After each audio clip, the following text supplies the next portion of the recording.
কোন গোপনে মন ভেসেছে ধারাবাহিকের নতুন পর্বে দেখা যায় যে শ্যামলীকে বড় বিপদে ফেলতে আবারও নতুন প্ল্যান করেছে তিশা ও অরুণাভ। আজকের কাল রাত্রিতেই সবকিছু করতে তৎপর তিশা ও অরুণাভ।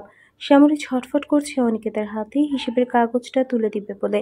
ঠাম্মি কিন্তু শ্যামলীকে আবারও সাবধান করে জানিয়ে দিল যে আজ রাতে কোনোভাবেই যেন অনিকের সাথে তার দেখা না করে।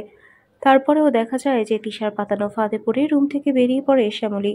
কাগজটা একটা তাকে রেখে বেরিয়ে আসলে অরুকে নিয়ে তিশা ওই রুমে আসে।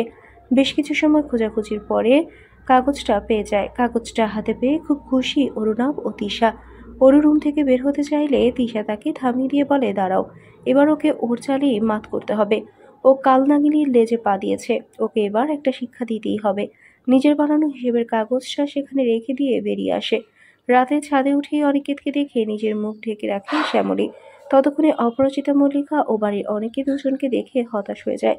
শ্যামলীকেই দায়ী করে অনেক বাজে কথা বলে। কোনো মতে এ যাত্রা রক্ষা পেয়ে যায় শ্যামলী। অনিকেতকে হিসেব নিয়ে কথা বলে এবং কাগজটা পুনরায় না দেখে তার হাতে তুলে দিল শ্যামলী। সে পেপারটা নিয়ে অনিকেত বাড়ির সবার সামনে দাদুর হাতে তুলে দিল।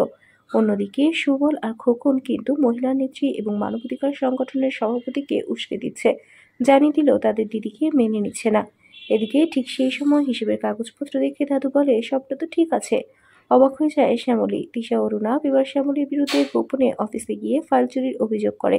তাহলে কি এবার নতুন বিপদে পড়বে শ্যামলী? বন্ধুরা, তোমাদের কি মনে হয়? এক্ষুনি একটি লাইক দিয়ে এবং কমেন্ট করে জানিয়ে দাও তোমাদের মতামত। ধন্যবাদ।